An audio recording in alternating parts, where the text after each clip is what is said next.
నమస్తే, welcome to Telugu news. నేను గోపికృష్ణ.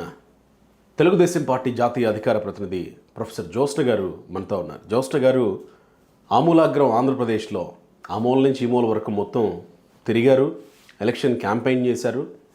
క్యాంపెయిన్లో అనేక ఎక్స్పీరియన్సెస్ కూడా ఫేస్ చేశారు ఆమె. ఆమెతో మాట్లాడదాం. ఎక్స్పీరియన్సెస్తో పాటు జరుగుతున్న సంఘటనల మీద మొట్టమొదటిగా మాట్లాడే ప్రయత్నం చేద్దాం. జ్యోత్స్న గారు నమస్కారం. నమస్తే గోపి గారు. జ్యోత్స్న గారు, ఒక ఫేక్ వీడియోని పట్టుకొని అసలు ఎక్కడో రిగ్గింగ్ జరిగితే ఆ రిగ్గింగ్ని ఆపడానికి పిన్నెళ్ళి బూత్లోకి వెళ్ళి అంత హడావుడి చేస్తే ఒక ఆయనేమో ఫేక్ అన్నాడు, ఇంకొక ఎమ్మెల్యేనేమో రిగ్గింగ్ జరిగితే రిగ్గింగ్ని ఆపడానికి వెళ్ళాడు అని అన్నాడు. వాళ్ళేదో జరుగుతున్న అరాచకాన్ని అన్యాయాన్ని ఆపడానికి వెళితే మీరు ఎలక్షన్ కమిషన్కి కంప్లైంట్ చేసి ఆ వీడియోలు బయటికి తీపించి 10 కేసులు పెట్టించి ఆయన అసలు ఆ రాష్ట్రంలో ఉండకుండా బయటికి వెళ్ళిపోయే స్థాయికి తీసుకెళ్ళిపోవడం మీరు మామూలు అరాచకం కాదండి మీ టీడీపీ వాళ్ళది అసలు. అవునా? అంటే ఎవరి గురించి మాట్లాడుతున్నారండి? నోట్లో వేలు పెడితే కొరకలేనటువంటి చిన్నపిల్లాడు, సౌమ్యుడు, మంచివాడు, అతనే కదా మీరు మాట్లాడేది. పిన్నెల రామకృష్ణారెడ్డి గారు ఆయనే కదండి. పాపం జగన్మోహన్ రెడ్డికి అత్యంత ఆప్తుడు, సౌమ్యుడు, అంతే కదా. నాకు అర్థం కాదండి వాళ్ళు చెప్పడం. సరే, నిజంగా నిన్నటి నుంచి ఆర్తనాదాలు పెడుతున్నటువంటి ఆ ఇద్దరు అచ్చోసిన ఆంబోతులనే మాట్లాడుతున్నాను నేను.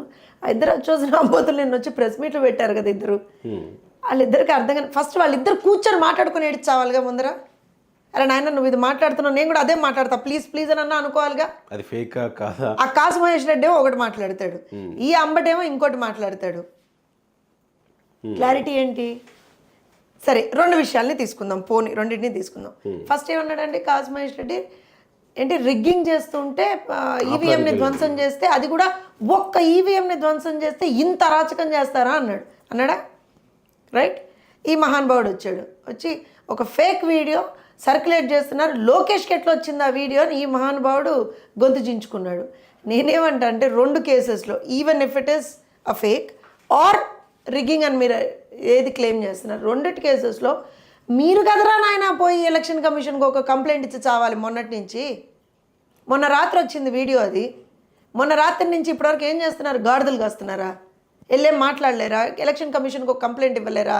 సార్, మా ఎమ్మెల్యే గారి మీద, సౌమ్యుడైనటువంటి మా ఎమ్మెల్యే గారి మీద ఒక ఫేక్ వీడియో సర్క్యులేట్ అవుతుంది, దయచేసి మీరు దీని మీద ఒక యాక్షన్ తీసుకోండి అని ఏమన్నా ఇవ్వచ్చు కదా. లేదా ఆ పర్టిక్యులర్ బూత్స్లో రిగ్గింగ్ అయింది, అప్పుడే కదా రిగ్గింగ్ అయింది, అప్పుడే అని చెప్తున్నారు కదా. లేదా తర్వాత ఏమన్నా వీళ్ళ ఓటర్లు వేరేలాగా వీళ్ళ ఎలక్షన్లు కూడా వేరే ఏమన్నా జరిగాయా? లేదు కదండి, అప్పటిదే కదా. సో పని ఆ రోజున రిగ్గింగ్ జరిగితే అప్పటి నుంచి ఇప్పటివరకు ఏం చేస్తున్నారు? మళ్ళీ నేను అంటేనే కోపాలు వస్తాయి. గాడిదలు కాస్తున్నారని అన్నాను నేను. మరి ఏం చేస్తున్నారు? ఇప్పటి వరకు ఏది లేదు. వీళ్ళ అరాచకాలు బయటికి పెడితే అది మేము చేస్తున్న అరాచకంట. ఇప్పుడు ఇంకో విషయం చెప్తా చూడండి. అంటే నాకు నిజంగా ఐఎమ్ రియలీ చాలా నవ్వు వస్తుంది గోపి గారు. నిన్నటి నుంచి వీళ్ళ ఆర్తనాదాలు వింటుంటే నాకు చాలా నవ్వు వస్తుంది. వీళ్ళే వచ్చి వీడియో ఎక్కడి నుంచి వచ్చింది, ఎవరు బయట పెట్టారు, దాని గురించి వీళ్ళ చర్చ అంతే తప్పించి అందులో ఈవీఎం పగలగొట్టినటువంటి ఎమ్మెల్యే గురించి చర్చ కాదు. రైట్. అంటే వీళ్ళ బాధ ఏంటంటే నన్ను అమ్మ తిట్టిందని కాదు, పక్కన నవ్వాడని చెప్పి నా బాధ అన్నట్టుంది వీళ్ళది. వీళ్ళ అంటే నిజంగా ఐ థింక్ మనం కూడా ఏం అనలేండి. పాపం అన్నవాళ్ళు ఇప్పుడు ఓడిపోతున్నారు, ఘోరంగా ఓడిపోతున్నారు. వాళ్ళు చేసిన అరాచకాలు మామూలుగా లేవు ఈ 5 సంవత్సరాల్లో. పాపం అంటే ఎలక్షన్ కమిషను, పోలీసులు అందరూ మీతో కలిసి పనిచేస్తూ మీ పార్టీకి అనుకూలంగా పనిచేస్తుంటే అవతల వాళ్ళని మీరు పాపం అంటారా? మాతో కలిసి పనిచేస్తున్నారు. ఒక్క నిమిషం ఈ పర్టికులర్ కేసే తీసుకుందాం. ఆ బుద్ధిలేని సన్నాసులనే అడుగుతున్నా. అరే నాయన, 13వ తారీఖున ఇష్యూ జరిగింది. ఆల్రెడీ ఈవీఎం రీప్లేస్ చేశారు. అప్పుడే ఇమ్మీడియట్గా ఈవీఎం రీప్లేస్ చేశారు. మీనా గారే చెప్పారు కదా, సిఇఓ మీనా గారే చెప్పారు కదా. 13వ తారీఖున జరిగితే 15వ తారీఖు వరకు కనీసం దాని మీద ఒక ఎఫ్ఐఆర్ రిజిస్టర్ అవ్వలేదండి ఆ ఇష్యూ మీద. Destruction of an EVM is a crime. అవును కదా. రైట్. వెబ్ కాస్టింగ్ ఉంది కదా, మరి కనిపించింది కదా అక్కడ ఈవీఎంని డిస్ట్రక్ట్ చేస్తున్నారని. ఎందుకు దాని మీద కేసు పెట్టలేదు అని అంటే అక్కడ ఉన్నటువంటి ఆఫీసర్, ప్రిసైడింగ్ ఆఫీసరు మరి ఎవరో కనీసం దాని మీద ఒక కంప్లైంట్ ఇవ్వలేదు. నీ పోలింగ్ బూత్లో మీరు ఎలక్షన్ అధికారులు మాతో కలిసి పనిచేస్తున్నారని అన్నారని చెప్తున్నా. నీ పోలింగ్ బూత్లో అదే చెప్తున్నాను, నీ పోలింగ్ బూత్లో ఒక ఈవీఎం ధ్వంసం జరిగితే నువ్వు దాని మీద ఒక కంప్లైంట్ ఇవ్వా. అయిపోయింది. 15వ తారీఖున ఏం కంప్లైంట్ ఇచ్చారో తెలుసా వీఆర్ఏ గారు? సింపుల్గా గుర్తు తెలియని వ్యక్తులు వచ్చి ఈవీఎంని ధ్వంసం చేశారట. గుర్తు తెలియని వ్యక్తులు అక్కడ ఉన్నటువంటి పోలింగ్ సిబ్బంది లేచి దండం పెట్టారు. ఈ మహానుభావుడు వస్తున్నప్పుడు ఏదో పెద్ద ఈయన ఏదో ఏమంటారంటే సాయిబాబా వస్తున్నట్టుగా ఈయనకు దండం పెట్టారు లేచి. వాళ్ళేమో తర్వాత వచ్చేమో లేదండి గుర్తు తెలియని వ్యక్తులు వచ్చి ఈవీఎంని ధ్వంసం చేశారండి అని చెప్పారట.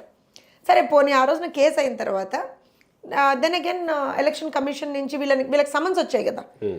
సమన్స్ వచ్చిన తర్వాత హింస ఇవన్నీ ఎక్కువవుతున్నప్పుడు all the issues were taken into consideration, SIT was established. ఇవన్నీ జరిగిన తర్వాత పోలీసులు ఎలక్షన్ కమిషన్ని అడిగారు, గుర్తు తెలియని వ్యక్తులు అంటున్నారు, so to register the case we require the CC camera footage అని వాళ్ళు అడిగితే అప్పుడు వచ్చిందండి ఆ వీడియో బయటికి. పోలీసులు ఎవరి కోసం పనిచేశారు సార్?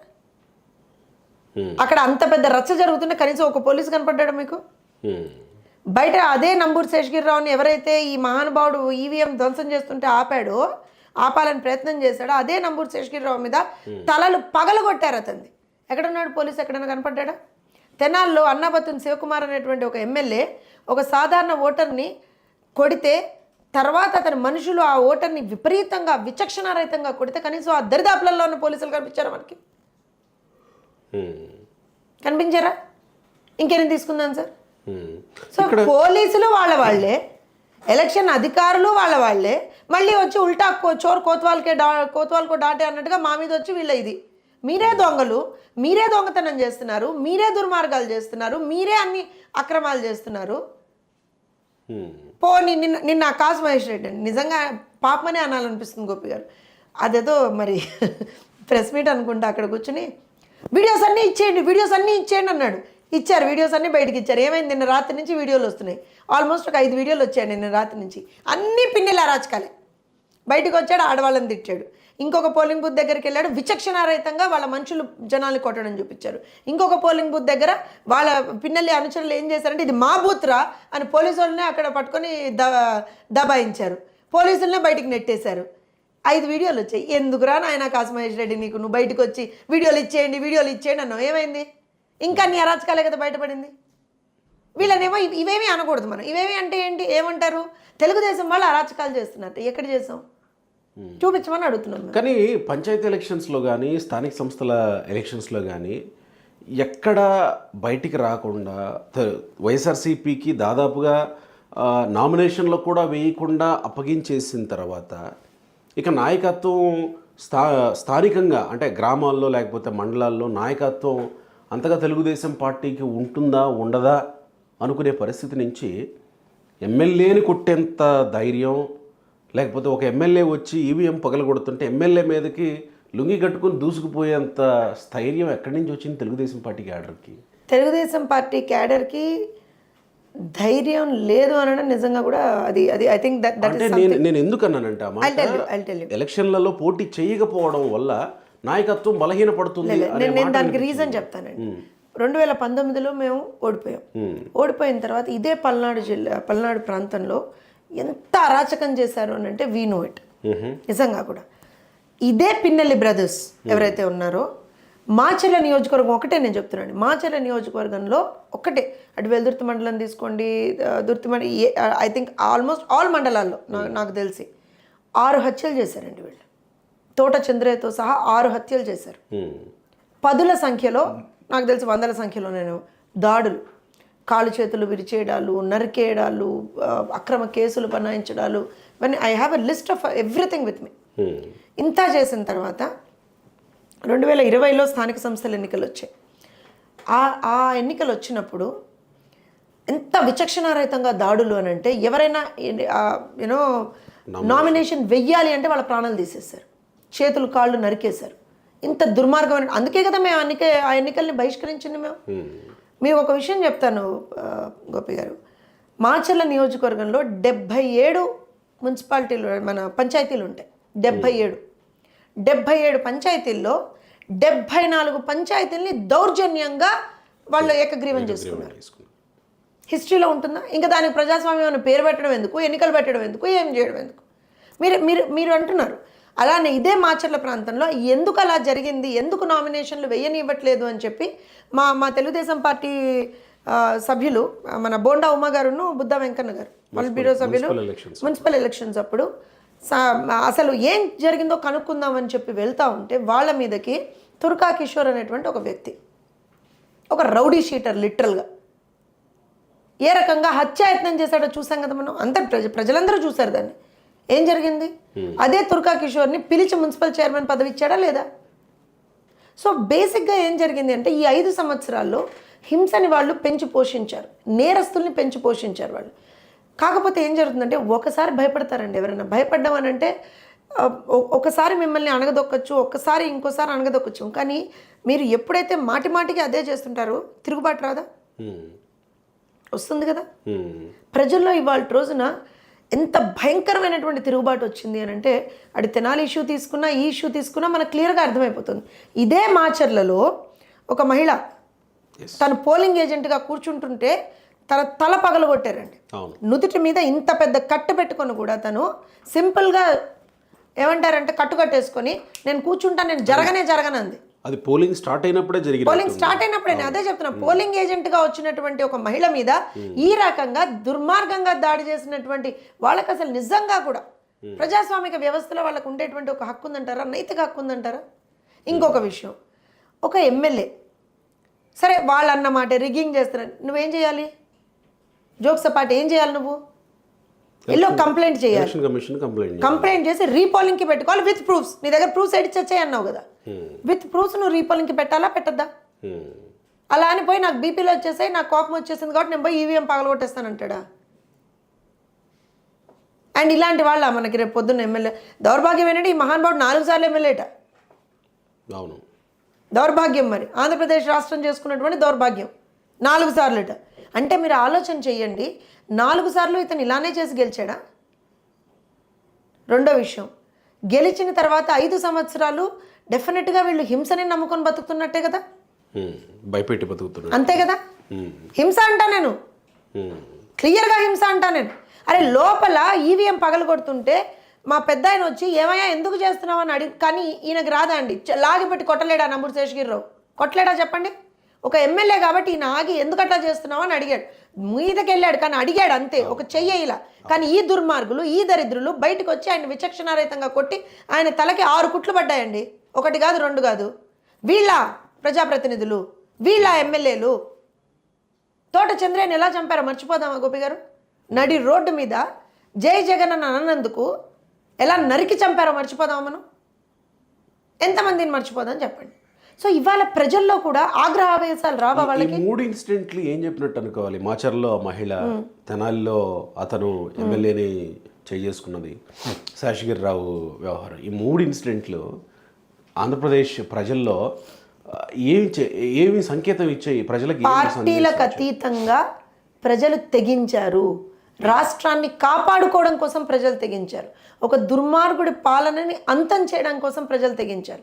మీరు గమనించండి, తెనాలి ఇన్సిడెంట్ తీసుకుంటే అంత ఒక ఎమ్మెల్యే ఒక వ్యక్తి మీద దాడి చేశాడండి.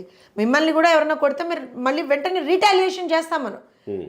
అలా ఇతను కొట్టంగానే ఇతన్ని ఏ రకంగా అంటే ఎంత దారుణంగా అతన్ని కొట్టారో మనం, ఆయన పేరు సుధాకర్ అనుకుంటా, ఆయన ఏ రకంగా కొట్టారో చూసాం. ఇంత ఎపిసోడ్ జరుగుతున్నా సరే అక్కడ ఉన్నటువంటి ఒక్క ఓటర్ పక్కకి వెళ్ళలేదు చూసారా మీరు? ఒక్క ఓటర్న పక్కకి వెళ్ళారా? పోనీ ఇదే మాచర్ల ఘటనే తీసుకుందాం మనం. ఆవిడ మంజులని ఏ రకంగా, నాకు తెలిసి పోలింగ్ స్టార్టింగ్లోనే అంత చేస్తే అక్కడ ఎంత తెలుసా అండి voting percentage? It is crossed 85 if I'm not wrong. దర్శిలో అసలు మనం నిజంగా కూడా అసలు దర్శిలో ఐ థింక్ మీరు కూడా కవరేజ్కి వెళ్ళినట్టున్నారు. దర్శిలో డాక్టర్ గొట్టిపాటి లక్ష్మి అనేటువంటి మా కూటమి అభ్యర్థి, తన ఎంటైర్ క్యాంపెయిన్లో, ఎందుకంటే నేను కూడా ఆ క్యాంపెయిన్లో భాగంగా ఉన్నాను, మీరు వెళ్ళి చూశారు, ఎంటైర్ క్యాంపెయిన్లో ఒక్క మాట కూడా తన ప్రత్యర్థిని తప్పుడు మాట మాట్లాడలేదండి. తను కేవలం ఎక్కడ అన్యాయం జరిగింది, నేనేం చేస్తాను రేపు వస్తే, చంద్రబాబు నాయుడు గారు ఏం చేస్తారు, కూటమి ఏం చేస్తుంది, ఇంతే తన క్యాంపెయినింగ్ మెథడాలజీ అలానే పెట్టుకొని వెళ్ళారు. అలాంటి దర్శిలో కూడా ఎంత దారుణంగా ఏమంటారు అంటే హింస చేశారో బూచేపల్లి అండ్ ఆల్ మనం చూసాం. పోలింగ్ స్టేషన్లలోకి, పోలింగ్ బూత్లలోకి మారణాయుధాలతో వచ్చారండి, విచక్షణారహితంగా కొట్టారు. కానీ అదే దర్శిలో 94% పోలింగ్. సో ప్రజలు చాలా క్లియర్గా ఉన్నారు. నువ్వు రౌడీజం చేస్తే నీకన్నా డబుల్ రౌడీజం మేము చేస్తామని కూర్చున్నారు. వాళ్ళకి తెలిసింది ఒకటే కదా, ఓటు వేయడం, ఓటు వేసి అంతే మరి, అదే మరి ఇప్పుడు వాళ్ళు రౌడీజం అదే చేస్తారు. నువ్వు నన్ను కొడతావు, మహా అయితే కొట్టగలుగుతావు, ఇంకా మహా అయితే చంపగలుగుతావు, 5 ఏళ్ళు భరిస్తాం, ఇంకా మహా అయితే చంపగలుగుతావేమో నా చుట్టూ ఉన్న వాళ్ళను నన్ను. కానీ దీన్ని చూసి ఎన్ని వేల లక్షల మంది నీకు అగేన్స్ట్గా ఓటేస్తారనేటువంటిది కూడా చూస్తా అన్నారు. ఇదే సుధాకర్ ఎవరైతే తెనాలి ఇష్యూ చూస్తే అంత దెబ్బలు తిని రక్తం ఓడేట్టుగా దెబ్బలు తిని కూడా పోలీసులు రండి ఫస్ట్ ఎయిడ్ చేయించుకోండి అంటే లేదు నేను ఫస్ట్ ఓటేసి వస్తా అన్నాడు. కరెక్ట్, నేను ఫస్ట్ ఓటేసి వస్తా అన్నాడు. నేను ఎందుకు ఇవి చెప్తున్నానంటే ప్రజల్లో ఒక తిరుగుబాటు వచ్చినప్పుడు గోపి గారు నోబడీ కెన్ స్టాప్ ఇట్. ఇవాళ ప్రజల్లో ఆ తిరుగుబాటు కూడా ఎందుకు వచ్చింది అంటే ప్రజలు దేన్నైనా సహిస్తారండి, ఒక లెవెల్ వరకు దేన్నైనా సహిస్తారు. మీరు ఏదైనా ప్రామిసెస్ ఇచ్చి అంటే హామీలు ఇచ్చి దాన్ని పూర్తి చేయకపోయినా ఇంకోటి ఏదైనా సహిస్తారు. కానీ మీరు ఎప్పుడైతే వాళ్ళ మనుగడే ప్రశ్నార్థకంగా మారేట్టుగా ఉంది అనేటువంటి పరిస్థితి తీసుకొస్తారో ప్రజలకి, మిమ్మల్ని కనుమరుగు చేసి పారేస్తారు. ఇవాళ జగన్మోహన్ రెడ్డి పరిస్థితి అదే రాష్ట్రంలో. ఆ పరిస్థితి ఉంటే పోలింగ్ జరిగిన తీరు మీద అంత కాన్ఫిడెంట్గా ఉండి జగన్మోహన్ రెడ్డి ఆ రోజు ఐపాక్ మీటింగ్లో చెప్పి 151+ మనం ఈసారి కొట్టబోతున్నాం అని చెప్పి వైజాగ్లో ప్రమాణ స్వీకారానికి కూడా ఏర్పాట్లు చేసుకుంటూ ఉంటే మీరేమో ఇటు పక్క వీళ్ళు పారిపోతున్నారు అనే వల్ల నేను పిన్నెల్లి గురించి చెప్తా ఉంటారు. నేను చెప్తా మీకు విషయం సార్, నవ్వులాటగా ఉందా మరి? అంతే మరి, జగన్మోహన్ రెడ్డి మాటలు వింటుంటే నవ్వురాకే వస్తుంది సార్. వై నాట్ 175/175 అన్న వ్యక్తి వాళ్ళు వచ్చి 151+ కొడుతున్నాం మనం అని చెప్తాడా? అసలు ఎక్కడన్నా నిజంగా చెప్పండి, ఎవరన్నా సరే ఐపాక్ వాళ్ళు జగన్మోహన్ రెడ్డికి కన్సల్టెంట్సా, జగన్మోహన్ రెడ్డి ఐపాక్ వాళ్ళకి కన్సల్టెంట్సా? చెప్పండి నాకు విషయం. కన్సల్టెంట్గా ఉన్నవాడు సార్ ఇక్కడ this is the polling pattern, this is what he's happened, so ideally we might get this many. అవును, చదువుకున్న వాళ్ళం గోపి గారు, అవునా కదా? How does a consultant work? ఇప్పుడు ఈయన పోయి వాళ్ళని ఓదారుస్తున్నట్టు. ఓదార్పు యాత్రలు చాలా కామన్ కదా పాపం జగన్మోహన్ రెడ్డికి. అయితే పోయి అక్కడికి వెళ్ళాడు. ఆ ఐపాక్లో కూడా ఉన్నది ఎవరయ్యా అంటే అదేదో విశాఖపట్నం ఆ సమిట్ ఒకటి పెట్టారు కదా, గ్లోబల్ అక్కడికి వచ్చినటువంటి వాళ్ళే. పోనీ వాళ్ళన్నా నిలబడ్డారు, ఏమన్నా చెప్పాడా అని అంటే మళ్ళీ అదే ముసిముసి నవ్వులు, మళ్ళీ అదే పిచ్చి నవ్వులు, మళ్ళీ అదే ఎర్రి నవ్వులు నవ్వుకుంటూ మనం ఈసారి దేశం యావత్తు మనల్ని చూస్తుందంటే ఖచ్చితంగా దేశం యావత్తు మిమ్మల్ని చూస్తుంది కదా ఈరోజు చూసింది. 151 కొడుతున్నావు అన్నాడు. కొడతాం, జనాలు 151లో నిన్ను కొట్టకపోతే నయం. ఇంకో విషయం చెప్తాను, వీళ్ళు వాళ్ళకి నంబర్ ఇవ్వడం కాదు, ఈయన పోయి వాళ్ళకి నంబర్ ఇస్తున్నాడు మనం ఇన్ని గెలుస్తున్నామని. అంటే నేను ఎందుకు ఇది మీకు నవ్వులాటగా ఎందుకు జ్యోత్స్న గారు అని మీరు అడిగితే ద పాయింట్ ఇస్ గోపి గారు, we have to go by the ground realities. అనేటువంటి లేకపోతే వాళ్ళు ప్రమాణ స్వీకారానికి కూడా ఏర్పాట్లు నేను మీకు ఒక సామెత చెప్తానండి. అన్నీ ఉన్న విస్తరి అణిగిమణిగి ఉంటుంది, ఏమీ లేని విస్తరి ఎగిరెగిరి పడుతుంది. ఇవాళ ప్రతివాడు అక్కడ బయటకు వచ్చి 9వ తారీఖున ప్రమాణ స్వీకారం, విశాఖపట్నంలో ప్రమాణ స్వీకారం, వీళ్ళు వస్తున్నారు వాళ్ళు వస్తున్నారు. అరే నాయన ఫస్ట్ అసలు మీ అన్న లండన్ నుంచి వస్తాడో రాడు ఫస్ట్ అది కనుక్కుంటారు నాయన. ఇలాంటివి ఇంకా కొన్ని బయటకు వచ్చాయి. ఆల్రెడీ ఈ మహానుభావుడు డిస్క్వాలిఫైడ్ మరి, లేకపోతే ఏమవుతుందండి? ఈవీఎంలని పగలగొడితే ఎలక్షన్ కమిషన్ పిలిచి బొట్టు పెట్టి హారతిస్తుందా? షబ్బాష్ అని చెప్పి భుజం తడుతుందా? ఉంది చట్టంలో ఉంది, 2 ఏళ్లకు పైగా శిక్ష పడేంత కేసులు అయితే కనుక డెఫినెట్గా. And it is a crime. నేను what I'm telling you is, you are a public representative and you're again contesting for a public representative position. ఎమ్మెల్యేవి, ఆల్రెడీ సిట్టింగ్ ఎమ్మెల్యేవి, మళ్ళీ కంటెస్టింగ్ ఎమ్మెల్యేవి, నువ్వు క్యాండిడేట్వే కదా. నువ్వే ఇలాంటి పని చేస్తే కొన్ని సీరియస్ అఫెన్సెస్ అని ఉంటాయి కదా గోపి గారు, మీకు కూడా తెలుసు కదా. సో ఈ మహానుభావుడు గాను మరి పోతే ఇప్పుడు జగన్మోహన్ రెడ్డి పరిస్థితి ఏంటంటే, నమ్ముకున్నటువంటి కుటుంబ సభ్యులు ఎవరైతే నమ్ముకున్నాడో పాపం 2019లో అందరూ గాను, తల్లిపాయే చెల్లిపాయే అందరూ పాయే. పోని తనకున్నటువంటి ఆ ఎమ్మెల్యేలను ఎంపీలను ఎవరినైతే 2019లో ఇచ్చుకున్నాడో, టికెట్లు గెలిపించుకున్నాడో వాళ్ళన్నా ఉంటారండి, వాళ్ళు బాయే సగానికి సగం మంది. పోని ప్రజలన్నా నేనేదో కొద్దో గొప్ప పథకాలు ఇచ్చానని చెప్పి విరవీగుతున్నా కదా, ఆ ప్రజలన్నా నాతో ఉంటారనుకున్నాడు. అరే నాన్న, నువ్వు ఇచ్చిన పథకాల కన్నా సరే నువ్వు మా మీద చేసినటువంటి అరాచకాలు ఎక్కువనే, నువ్వు మా మీద మా నుంచి దోచుకున్న డబ్బు ఎక్కువగా ఉందిరా నాయన, నువ్వు వద్దు, నీ మొహం వద్దు, నీ పార్టీ వద్దు, నీ పాలనే వద్దని వాళ్ళు తిరస్కరించారు. సో ప్రజా సపోర్ట్ ఏదైతే కొద్దో గొప్ప 2019లో ఉన్న నేను I'm going by the mandate Gopi గారు, అది బాయే. పోనీ వాలంటీర్లు నమ్ముకున్నాడు, వాళ్ళు బాయే. సగానికి సగం మంది చీ జగన్ అన్న, నువ్వేమో మమ్మల్ని ఈ రకంగా శ్రమ దోపిడీ చేసావు, మమ్మల్ని అన్ని అడ్డమైన పనులకు వాడావు, రేపు పొద్దున కూటమి వస్తే మాకు ఒక మంచి బంగారు భవిష్యత్తు వస్తుందని వాళ్ళు జగన్మోహన్ రెడ్డిని వదిలేశారు. అయినా ఇంకేముంది చెప్పండి. ఆ ఐప్యాక్ అన్నాడు, ఐప్యాక్ వాళ్ళు కూడా ఆఖరికి మాకేం అర్థం కావట్లేదండి, ఒకటో రెండో వచ్చేది కూడా కష్టంగా ఉందేమో, ఎందుకు వచ్చింది తలనొప్పి, ఇట్లా నిలబడతామంటే సరే సరే ఆగండి ఆగండి అని చెప్పి వచ్చాడు. లేకపోతే I tell you one thing, ఒక నాయకుడికి కాన్ఫిడెన్స్ ఉన్నప్పుడు, అంటే if is so confident about his victory, ఏం చేస్తాడు? తన శ్రేణులతో మాట్లాడతాడండి, తన శ్రేణులతో మాట్లాడతాడు, తన నాయకులతో మాట్లాడతాడు. అంటే మనం ఫ్యూచర్లో ఏ రకంగా ముందరికి వెళ్ళాలి అనేటువంటిది శ్రేణులతో నాయకులతో మాట్లాడతాడు. కౌంటింగా ఇదా అదా అన్ని. ఈ మహానుభావుడు అన్నీ వదిలేసి ఐపాక్లోకి వెళ్ళి హాయ్ బాయ్ చెప్పేసి వెళ్ళిపోయి లండన్లో కూర్చున్నాడు. మీరు ఎక్కడి నుంచి కాన్ఫిడెన్స్ అని చెప్తారండి? వాళ్ళు ఎవరు? బొత్స సత్యనారాయణ, సజ్జల రామకృష్ణారెడ్డి వీళ్ళందరూ బయటకు వచ్చేసి ఏదో ఏదో అని మాట్లాడుతున్నారు. అసలు మీకు వాళ్ళ స్టార్ క్యాంపెయినర్స్ని మర్చిపోయారా మీరు? వాళ్ళ మౌత్ పీసుల్ని మర్చిపోయారా మీరు?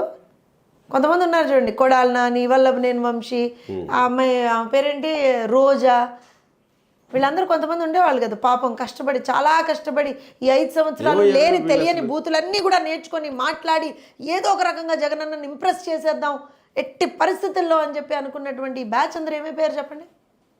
చెప్పండి సార్, ఏమైపోయారు చెప్పండి? ఎందుకు మాట్లాడలేదు? ఏం మాట్లాడతారు సార్? ఇంకా మీరేమో ఎందుకు మాట్లాడటలేదు, ఏం మాట్లాడతారు అక్కడ? ఓడిపోతున్నాను అది రోజా మాట్లాడిందిగా, నన్ను తెలుగుదేశం వాళ్ళు కాదు మా పార్టీ వాళ్ళే ఓడిచ్చేశారని చెప్పిందిగా. కొడాలి నన్ను తూర్పు తిరిగి దండం పెట్టేశాడు, అయిపోయింది. వల్లభనేని వంశీ దేశమే వదిలేసి వేరే దేశం వెళ్ళిపోయి కూర్చున్నాడు, అయిపోయింది. ఇంకా అంబటి రాంబాబు రోజుకోసారి బయటకు వచ్చి ఆర్తనాదాలు ఇస్తున్నాడు, అచ్చోసిన ఆంబోతులాగా. ఏం ఆర్తనాదాలు ఇస్తే ఏంటి? హైకోర్టులో పిటిషన్ వేశారు రీపోలింగ్ జరపాలని, ఆయన ఓడిపోతున్నాడు. ఏదో ఇలాంటి జిమ్మిక్కులు చేయకపోతే రేపొద్దున ఇంకో విషయం, ఈ మాత్రం జిమ్మిక్కులు కూడా చేయకపోతే రేపు పొద్దున కౌంటింగ్ ఏజెంట్లుగా ఎవరైనా కూర్చుంటారా వైఎస్ఆర్సీపీ వాళ్ళు? మొన్న పోలింగ్ డే రోజు మధ్యాహ్నం వచ్చేటప్పటికి అందరూ జంప్, నాయన నువ్వు వద్దురా నాయన, మా కనీసం బతుకుంటే బల్సా కన్నా పడి తినొచ్చు అని చెప్పి వెళ్ళిపోయారు వాళ్ళు. నువ్వెందుకు, నీ దరిద్రం నాకెందుకు, నీ హింస నాకెందుకని. రేపు పొద్దున కౌంటింగ్ ఏజెంట్లుగా ఎవరైనా కూర్చుంటారా చెప్పండి మీరు? ఇవన్నీ ప్రాక్టికల్ ప్రాబ్లమ్ సార్. అందరూ ఇవన్నీ వదిలేసి జగన్మోహన్ రెడ్డి చాలా కాన్ఫిడెంట్గా ఉన్నాడండి. ఏం కాన్ఫిడెంట్గా ఉన్నాడు? దిబ్బ ఏమీ లేదు అక్కడ, కాన్ఫిడెన్స్ లేదు, ఏమీ లేదు. ఆఖరికి ఏమీ చెయ్యలేక ఏదో పోనీ నేను కొన్ని రోజులు వెళ్ళి ట్రీట్మెంట్ అన్నా తీసుకొని వస్తానని చెప్పి వెళ్ళాడు పాపం. తట్టుకోవాలి కదా రేపు పొద్దున ఓటమిని కూడా. ఓటమిని తట్టుకునేటువంటి ఆ శక్తి కూడా భగవంతుడు ఆయనకి కల్పించాలని చెప్పి నేను కూడా మనస్ఫూర్తిగా కోరుకుంటున్నా. ఆయన చాలా ఆరోగ్యవంతుడిగా ఉండాలని చెప్పి కోరుకుంటున్నా. ఏమైందండి, ఆయన ఆరోగ్యానికి బాగానే ఉన్నారు. ఏమో సార్ మాకు తెలియదు, వాళ్ళ పార్టీ వాళ్ళే చాలామంది చెప్తూ ఉంటారు, ఊరికే లండన్ వెళ్ళి మందులు తెచ్చుకుంటూ ఉంటాడండి. He has got some issues with his mental health and also his anger management. So కొంచెం అలాగా మందులు అవి తెచ్చుకుంటూ ఉంటారు మేడం అని చాలామంది చాలాసార్లు చెప్పారు. అంటే నేను I believe in patient confidentiality అండి. సో నేను డెఫినెట్గా ఆయనకి ఏమి డిజీజ్ ఉందో వాటన్నిటి గురించి నేను కూడా మాట్లాడలేను, అది మంచిది కూడా కాదు. కానీ ఆయన సంపూర్ణ ఆరోగ్యవంతుడిగా లండన్ నుంచి తిరిగి రావాలని మాత్రం నేను కోరుకుంటున్నా. అలానే ఈ ఏదైతే రేపు పొద్దున ఆయన ఎదుర్కోబోయేటువంటి ఒక ఘోరమైనటువంటి పరాజయం ఉందో, ఓటమి ఉందో, దాన్ని కూడా తట్టుకునేటువంటి ఒక మనోస్థైర్యాన్ని ఆ భగవంతుడు ఆయనకు కల్పించాలని చెప్పి కూడా కోరుకుంటున్నాను. నిజంగా మీరు తిరుగుతున్నప్పుడు అనిపించిందా జగన్మోహన్ రెడ్డికి అంత ఘోర ఓటమి తప్పదు అనిపించింది? సార్ నేను మీరు నన్ను కనుక నిజం మాట్లాడమంటే మాత్రం జగన్మోహన్ రెడ్డి కనుక దగ్గరకు వస్తే చీపురు కట్టలు తిరగేసి కొట్టేట్టుగా ఉన్నారండి మహిళలు. నేను ఐ హ్యావ్ సీన్ ఇట్. విశాఖపట్నంలో చూసా, అంటే విశాఖపట్నం అర్బన్లోనే మాట్లాడేది, అండ్ పాయకరావుపేటలో చూసా, గజపతి నగరంలో చూసా, మరి ఇటు పలాసలో చూసా, ద లాస్ట్ కార్నర్, దర్శిలో చూసా, ఉదయగిరిలో చూసా, కడపలో చూసా, రాయచోట్లో చూసా, రాప్తాడులో చూసా. అసలు మామూలుగా లేరండి జనాల కోపం. కడపలో అయితే మీకు ఒక విషయం చెప్తా, కడపలో ఏ రోజైతే జగన్మోహన్ రెడ్డి మీటింగ్ పెట్టాడో just 1 day before the completion of campaigning అనమాట అది. సో రేపు క్యాంపెయినింగ్ కంప్లీట్ అయిపోతుంది, ఇవాళ కడపలో ఒక మీటింగ్ అసలు యూజువల్గా అంజద్ బాషాకి నాకు తెలిసి ఎవరు కూడా మీటింగ్స్ పెట్టరు అక్కడ ఆ ఏరియాస్లో. ఎవరు అంటే బై డిఫాల్ట్ వాళ్ళు they ten to win that constituency. మా రెడ్డప్ప గారు మాధవ్ గారి దెబ్బకి ఒక్కొక్కడు దిగాడు పైనుంచి. ఆ రోజున ఆఖరికి జగన్మోహన్ రెడ్డి కూడా వచ్చి ఒక మీటింగ్ పెట్టాడు. నాకు అదేదో గడియారం సెంటర్ ఏదో ఉంటుంది అనుకుంటా, అక్కడ ఆయన మీటింగ్. ఒక గంట తర్వాత మా మీటింగ్ ఇక్కడ అప్సరా సర్కిల్లో మా మీటింగ్. వేల సంఖ్యలో ఇది జస్ట్ కార్నర్ మీటింగ్ అండి. అంటే నాకు తెలిసి ఒక 24 hours ముందరేమో పర్మిషన్ తీసుకొని we just applied for permission అంతే. ఇక్కడ వేల సంఖ్యలో జనాలు ఉన్నారు మా మీటింగ్లో. అంతకు ముందర గంట ముందర జరిగినటువంటి సాక్షాత్తు ఆపద్ధర్మ ముఖ్యమంత్రి గారు వచ్చి చేసినటువంటి మీటింగ్లోనే జనాలు లేరు కడపలో. ఇంకా జగన్మోహన్ రెడ్డి ఓటమి కాకపోతే ఇంకేమంటారు మీరు? ఇంకో విషయం, కడపలో ర్యాండమ్గా కొన్ని ఏరియాస్లో వి వెంట్ ఫర్ క్యాంపెయినింగ్ అంటే అసలు హౌ ఇస్ ద పల్స్ అని తెలుసుకోవడానికి వెళ్ళాం. Because we had some time for the meeting. So మేము కొంతమంది అసలు ఎలా ఉంది పల్స్ తెలుసుకుందామని వెళ్ళాం. హార్డ్ కోర్ వైఎస్ఆర్సీపీ అనేటువంటి వాళ్ళు కూడా మా జీవితాలని నాశనం చేశాడు జగన్మోహన్, అంటే ఆన్ కండిషన్ ఆఫ్ ఎనానిమిటీ. వాళ్ళు ఎక్కడ కూడా అమ్మ మీరు ఏవి వీడియోస్ తీసుకోవద్దు, మమ్మల్ని బతకనియడం వల్ల కళ్ళల్లో నీళ్లు పెట్టుకున్నారండి వాళ్ళు. నమ్మి ఓటేసినందుకు, ఇన్నేళ్లుగా మేము వాళ్ళని ఆదరించినందుకు మా పొట్టలు కొట్టాడు, మా ప్రాణాలని తీశాడు అనేటువంటి బాధ వాళ్ళలో లిటరల్గా కన్నీళ్ళు పెట్టుకున్నారు గోపి గారు. అంటే ప్రతి పథకం మహిళల పేరు మీద ఇచ్చాం, మహిళల అకౌంట్లోకే వేసాం. నైట్ 8 గంటల వరకు 9 గంటల వరకు క్యూ లైన్లో ఉండి వేసిన మహిళలంతా మాకే వేశారు అనే కాన్ఫిడెన్స్తో వైఎస్ఆర్సీపీలో కనపడుతుంది. నేను ఒక విషయం చెప్తాను, 4 డబ్బులు ఇస్తే మహిళలు ఓటేసేస్తారు అనుకోవడం చాలా పెద్ద, I think one of the biggest blunders Jaganmohan Reddy is doing. Biggest blunders. 4 డబ్బులు ఇస్తే మహిళలు ఏమి డబ్బులకు ఆశపడో లేకపోతే నువ్వు రూపాయి ఇస్తే నీకు ఓటేసేస్తా అనేది కాదండి. మహిళలని వాళ్ళు అనుక్షణం కూడా ఆలోచన చేస్తారు. ఇప్పుడు మీరు ఫర్ ఎగ్జాంపుల్ మేము పథకాలు ఇస్తున్నాం అంటున్నారు, కానీ ప్రతి ఇంట్లో ఎంత సఫర్ అవుతున్నారు అనేటువంటిది కూడా తెలుసుకోవాలి కదా. ఈ గత 5 సంవత్సరాల్లో 9 నుంచి 10 సార్లు కరెంట్ ఛార్జీలు పెంచాడండి. ఆ ఇంపాక్ట్ ఎవరి మీద ఉంటుంది? ఇల్లు నడిపే మహిళ మీదే ఉంటుంది కదా. మీ సంపాదన అంతే ఉంది. ఇప్పుడు ఫర్ ఎగ్జాంపుల్ మీరు నెలకు 10,000 సంపాదిస్తుంటే మీ 10,000 సంపాదన అంతే ఉంది, కానీ 600 వచ్చే కరెంటు బిల్లు నెలకి ఆల్మోస్ట్ 1,800 వస్తుంది. మీరు అన్ని డబ్బులు ఇస్తారు ఇంట్లోకి, కానీ మహిళ దాన్ని మేనేజ్ చేసేటువంటి మహిళ ఎలా మేనేజ్ చేయాలి? ఎవరి మీద ఇంపాక్ట్? 3 సార్లు బస్ ఛార్జీలు పెంచాడు, ఇంటి పన్ను పెంచాడు, చెత్త మీద పన్నేస్తున్నాడు, నిత్యావసర వస్తువుల ధరలు విపరీతంగా పెరిగిపోయాయి. What ever is the reason? ఇప్పుడు పెట్రోల్ డీజిల్ ధరలు, ఇప్పుడు రోజుకు ఒక 100 రూపాయలు పెట్రోల్ కొట్టుకొని వెళ్ళేటువంటి వ్యక్తులు ఇవాళ రోజున 100 రూపాయలు ఆ పెట్రోల్ కూడా కావట్లేదు కదా వాళ్ళకి. It is costing them let's assume 150 or 160 or 200, right? So everything has an impact కదా గోపి గారు.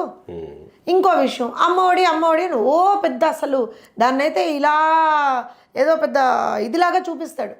Amma Vodi is going to be the biggest game changer. నేను చెప్తున్నాను వినండి. జగన్మోహన్ రెడ్డికి అది చాలా బ్యాక్ ఫైర్ అయింది. అది జగన్మోహన్ రెడ్డికి అర్థం కాలేదు అది. ఎందుకనంటే 2 పిల్లలు ఉంటే ఒక్క పిల్లాడికే మీరు అమ్మఒడి ఇచ్చారు. 15,000 ఇవ్వాల్సిన చోట మీరు 13,000 ఇచ్చారు. మీరు చెప్పింది ఒకటి, చేసింది ఒకటి. మర్చిపోతారా ఆడబిడ్డలు? అంటే నువ్వేంటి ఒక పిల్లాడిని చదివించి ఇంకో పిల్లాడిని పనికి పంపించమన్నా చెప్తున్నావు ఆడబిడ్డలకి? వాళ్ళకు ఉండదు అది మైండ్లో. ఇంకో విషయం, ఎందుకంటే ఆ డబ్బులేం వాళ్ళు తినరు కదండి. ఇప్పుడు మీరు అమ్మఒడి ఇస్తున్నారంటే వాళ్ళేం తినరు కదా, ఫీజు కట్టుకోవాలి కదా వాళ్ళు. ఇక్కడ ఇంకో విషయం చెప్తాను. ఇలా మనం తీసుకుంటూ పోతే మద్యపాన నిషేధం ఉంది. 2019లో జగన్మోహన్ రెడ్డి దాన్ని ట్రంప్ కార్డుగా వాడా లేదా? సో అలాంటి ట్రంప్ కార్డు వాడిన తర్వాత నువ్వు మద్యపాన నిషేధం చెయ్యకపోయినా సరే ఒక లెవెల్ వరకన్నా వదిలేసేవాళ్ళేమో నిన్ను. కానీ ఇవాళ రోజున విపరీతంగా మద్యం ధరలు పెంచేసి దొంగ బ్రాండ్లు, అంటే నకిలీ బ్రాండ్లు, అసలు దానికి ఒక అర్థం పర్థం లేదండి ఆ మద్యానికి అసలు. అలాంటి పరిస్థితుల్లో ఎవరు ఎఫెక్ట్ అయ్యారు? మహిళలే కదా ఎఫెక్ట్ అయింది.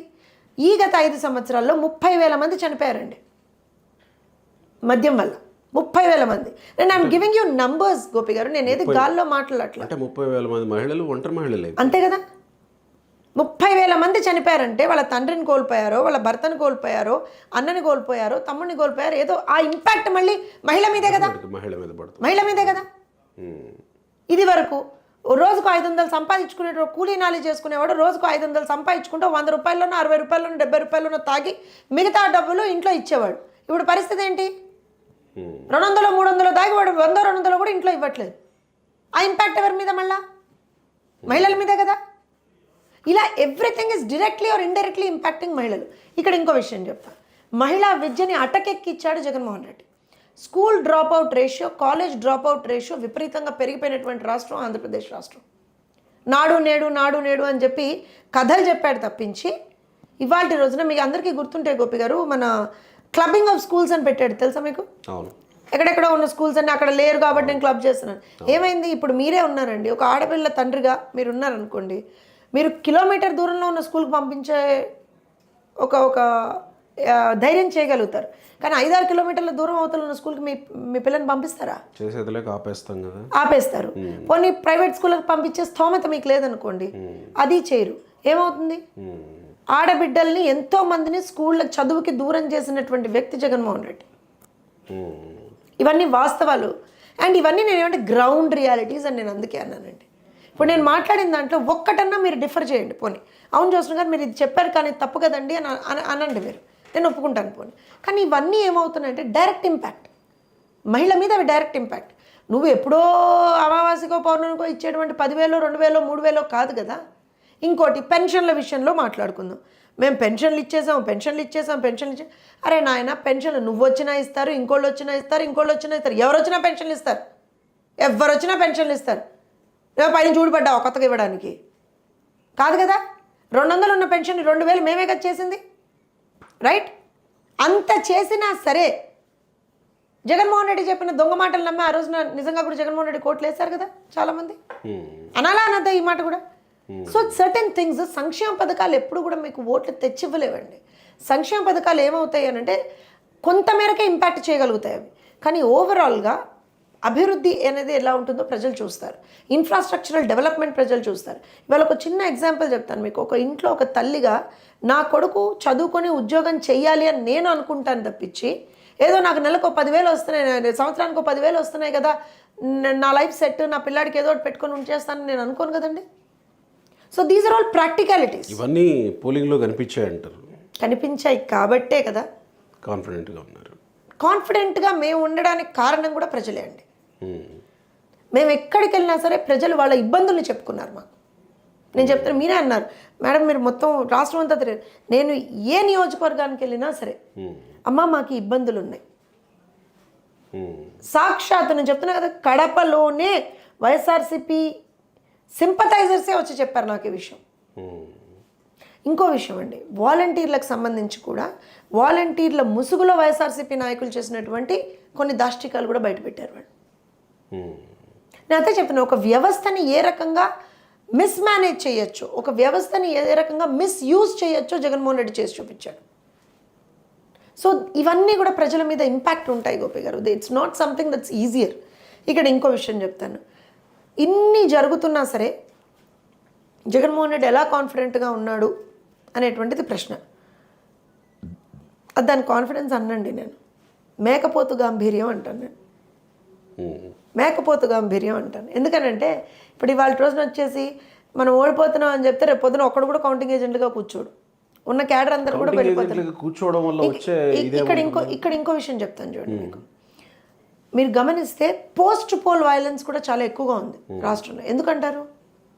జగన్మోహన్ రెడ్డి స్ట్రాటజీ ఎలా ఉంటుంది అని అంటే, నా పార్టీ నుంచి ఎవరు వెళ్ళిపోకూడదు, వాళ్ళని నేను అలా కబంధ హస్తాలు అంటారు చూసారా, అలా వాళ్ళని నేను పెట్టేసుకోవాలి.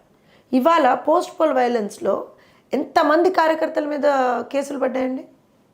ఎంతమంది కార్యకర్తల మీద, వైఎస్ఆర్సీపీ వాళ్ళ మీద కేసులు పడ్డాయి? ఎవడన్నా నాయకుడి మీద పడ్డాయా? జగన్మోహన్ రెడ్డి మీద పడ్డాయా? చెప్పండి. సో డెఫినెట్గా what is this thought processes?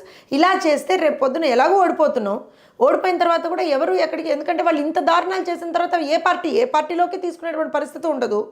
ఉండకపోగా వీళ్ళ కేసులన్నీ వీళ్ళ ఎత్తున ఉంటాయి కాబట్టి ఖచ్చితంగా ఈయనకు సరెండర్ అయి ఉండాలని చెప్పి, అది డర్టీ మైండ్ అండి. అది ఒక పొల్యూటెడ్ మైండ్ జగన్మోహన్ రెడ్డిది. ఎంతసేపు కూడా ఏ రకంగా ప్రజల్ని, కార్యకర్తల్ని, నాయకులతో సహా అందరినీ కూడా బానిసలుగా నా దగ్గర పెట్టుకుందామని ఆలోచిస్తాడు తప్పించి ఒక స్టెప్ అప్వర్డ్గా వాళ్ళని ఎలా పంపిద్దామని ఎప్పుడూ ఆలోచన చేయడు. ఇప్పుడు మేమున్నాం, నిజంగా కూడా హింస జరుగుతున్నప్పుడు ప్రతి ఒక్కళ్ళు, ఇప్పుడు ఇంతగానం మాచర్లో ఇంత జరుగుతున్నా సరే జులగంటి బ్రహ్మానంద రెడ్డి గారు చాలా క్లియర్గా ఒకటే మాట చెప్పారు, అందరూ సంయమనంతో ఉండండి, మనం గెలుస్తున్నాం. ఒక్కళ్ళు కూడా ఎక్కడా కూడా డీవియేట్ అవ్వద్దు, అనవసరంగా ఎవరూ కూడా ఇబ్బంది పడకండి, కేసులు వేయడము ఇవన్నీ చేస్తారు వాళ్ళ టార్గెట్ అదే, మీరు ఎవ్వరు కూడా ఎక్కడ సంయమనం కోల్పోద్దండి అని ఆయన చెప్పారు. నరసరావుపేట పార్లమెంట్ అభ్యర్థిగా పోటీ చేసినటువంటి లావు శ్రీకృష్ణదేవరాయలు గారు ఆయన ఎంత క్లియర్గా చెప్పారండి. నిజంగా I should appreciate him for that. నాదేం పోతుంది, అనిల్దేం పోతుంది, ఇంకోళ్ళదేం పోతుంది, ఎవరిది ఏమి పోదు రేపు పొద్దున. కార్యకర్తలు నష్టపోతారు. డబ్బులు పోగొట్టుకున్నవాడు, కేసుల మీద వేయించుకున్నవాడు, ప్రాణాల మీద తెచ్చుకున్నవాడు, వాళ్ళు నష్టపోతారు. సో అందరం సంయమనం పాటిద్దాం. వాళ్ళు రెచ్చగొట్టినా సరే మనం ఓపికగా కూర్చుందాం, మనకి లా ఉంది, లీగల్ ప్రొసీజర్స్ ఫాలో అవుదాం అని మా వాళ్ళు చెప్తుంటే ఈ దిక్కుమాల సన్నాసులందరూ ఒక్కొక్కళ్ళు వచ్చి బయటకు వచ్చి ఏం మాట్లాడతారండి? ఒక్కళ్ళన్నా కనీసం సంయమనం పాటించడం చెప్పాడా? గెలుస్తామనే నమ్మకం ఉండేవాళ్ళేమో అక్కడే స్టేట్లోనో కాన్స్టిట్యున్సీలోనో, అంతే అనుకోవాలా మరి? అంతే కదా. అంటే ఈ మాట కూడా నేను ఎందుకు అంటున్నాను, see going for a vacation or something after your okay, nobody అంటే మేము కూడా ఎవరం కూడా, ఇప్పుడు ఎవరైనా సరే, మీరు ఇంత ఎలక్షన్స్కి అంతా కష్టపడి పనిచేశారు గోపి గారు, మీరు అనుకుంటారు 2 రోజులు సెలవు తీసుకుందాం, 2 రోజులు రిలాక్స్ అవుదాం, అది తప్పని నేను అనట్లేదు. కానీ ఇప్పుడు పిన్నెల్లి గురించో తీసుకుందాం మనం, నువ్వు గృహ నిర్బంధంలో కదా ఉండాల్సింది, ఎట్లా వచ్చావు? ఇప్పుడు బ్రహ్మానంద రెడ్డి గారి మీద కూడా గృహ నిర్బంధం పెట్టారు కదా, ఆయన ఉన్నాడు కదా అక్కడే, ఉన్నాడు కదా నియోజకవర్గంలోనే, మరి నీకేం వచ్చింది? నువ్వెందుకు బయటకు పారిపోయావు? నువ్వేం తప్పు చేయకపోతే ఎందుకు బయటకు పారిపోయావు? నువ్వు ఓడిపోతాను అని నీకు నిజంగా కూడా ఏమంటారు అని అంటే నువ్వు నమ్మకపోతే ఎందుకు పారిపోయావు? Correct. So it's all very clear. And also ఇప్పుడు ఇంకో విషయం చెప్తాను చూడండి, ప్రతిపక్షంలో అధికార పక్షంలో అంటే there is a lot of difference. ఇప్పుడు మేము ప్రతిపక్షంలో ఉన్నాం, ఆపద్ధర్మ ముఖ్యమంత్రిగా జగన్మోహన్ రెడ్డి గారు ఉన్నారు. రాష్ట్రంలో శాంతి భద్రతల సమస్య వచ్చిందా రాలేదా? పోలింగ్ తర్వాత నువ్వేం చేయాలి ఒక ముఖ్యమంత్రిగా? ఆ సిచ్యువేషన్ కంట్రోల్లోకి వచ్చేంత వరకన్నా నువ్వు ఉండాలి కదా, కంట్రోల్ చేయాలి కదా. దాని మీద సమీక్షలు జరపాలి. సరే, సమీక్షలు చేసే అధికారం ఆయనకు ఉండదులేండి, బికాజ్ ఈసీ కంట్రోల్లో ఉంటుంది కాబట్టి ఈసీ సమీక్షలు చేయలేడు. But still what I'm saying is at least in you know you should be in that loop కదా. ఏం కొంపలు మునిగిపోయాయి అని చెప్పి లండన్ పారిపోయాడండి. ఏం కొంపలు మునిగిపోయాయి?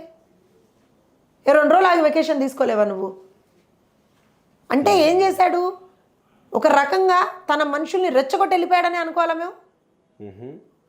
అచ్చోసిన ఆంబోతులాగా రోడ్ల మీద పడ్డాడు ఒక్కొక్కడు. తిరుపతిలో తెలుగుదేశం పార్టీకి ఓటేసిందని ఒక గర్భిణీ స్త్రీని విచక్షణారహితంగా కొట్టారు. తెలుగుదేశం పార్టీ కార్యకర్తల్ని కొట్టారు. నిన్నండి, ఎక్కడో కాదు, నిన్న చిత్తూరు దీంట్లో మన కుప్పం పరిధిలోనే తంబనపల్లి ఏదో ఉంటుంది, అక్కడ తెలుగుదేశం పార్టీ కౌన్సిలర్ని, తెలుగుదేశం పార్టీ కార్యకర్తల్ని కొట్టారు. హాస్పిటల్లో చికిత్స పొందుతున్నారు వాళ్ళు. సిగ్గు ఎగ్గు ఉండక్కర్లా. పోలింగ్ అయిపోయింది, జనాలు ఓట్లేస్తారు, నీ భవితవ్యం అందులో ఉంది. ఇప్పటికన్నా సరే కొంచెమైనా సరే ఒక రిస్ట్రెంట్ అనేది నువ్వు మెయింటైన్ చేయలేవా? ఇన్ని జరిగినాయి కదా జ్యోత్స్న గారు, ఇవన్నీ చూస్తూ వస్తున్నారు కదా. తెలుగుదేశం పార్టీ ప్రతిపక్షంలో ఉన్న 5 ఏళ్లలో జరిగిన దాడులు చూశారు, ప్రజల మీద జరిగిన ఇది పక్కన పెడదాం, తెలుగుదేశం పార్టీ కార్యకర్తలు, నాయకుల మీద జరిగింది తీసుకుందాం. మేము కసి తీర్చుకోవాలి, రివెంజ్ తీర్చుకోవాలనే దీంట్లో రేపు మీరు అధికారంలోకి వస్తే వెంటనే మొదలు పెడతారా, లేకపోతే ఏమన్నా సంయమనం పాటిస్తారా? అసలు మేము ఇలాంటి వాటికి దూరంగా ఉండిపోతారా? తెలుగుదేశం పార్టీ హిస్టరీ తీసుకోండి, మేము ఏ రోజున హింసను నమ్ముకొని రాజకీయాలు చేయలేదు, ప్రజల్ని నమ్ముకొని రాజకీయాలు చేసాం. అంటే ప్రతిసారి మీ లోకేష్ నేను నెల రోజులు ఆగండి బ్రదర్, వారం రోజులు నేను చెప్తున్నా. మేము ప్రజల్ని నమ్ముకొని రాజకీయాలు చేసాం. అధికారం కోసం వెంపర్లాడేటువంటి తత్వం మాది కాదు. అధికారంలో ఉన్నా ప్రతిపక్షంలో ఉన్నా మా బాధ్యతను మేము ఎప్పుడు సక్రమంగా నిర్వర్తించాం. సో రేపు పొద్దున్న అధికారంలోకి వస్తే మా మొట్టమొదటి బాధ్యత ప్రజల్ని సేఫ్ గార్డ్ చేసుకోవడం, మా మొట్టమొదటి బాధ్యత ప్రజల్ని అభివృద్ధి పదంలోకి తీసుకెళ్ళడం. దాంతోపాటుగా మా కార్యకర్తల్ని కూడా సేఫ్ గార్డ్ చేసుకోవాలి, మా కార్యకర్తలకు జరిగినటువంటి నష్టాన్ని కూడా మేము ఇచ్చేసుకోవాలి. అయితే ఇక్కడ మీరు అడిగినటువంటి ప్రశ్న ఏదైతే ఉందో, మీరు కూడా వాళ్ళ చేస్తారంటే మేము వైఎస్ఆర్సీపీ కాదండి. కరెక్టే, మేము వైఎస్ఆర్సీపీ రాజకీయ పార్టీయే, మేము తెలుగుదేశం రాజకీయ పార్టీయే కదా. కానీ మేము తెలుగుదేశం పార్టీ. ఏంటి ప్రత్యేకత? తెలుగుదేశం పార్టీ ప్రత్యేకత ఏంటి అని అంటే, మేము ఎప్పుడు కూడా రూల్ బుక్ ఫాలో అవుతాం. మేము బియాండ్ ద రూల్స్ ఏది ఎప్పుడు చేయలేదు.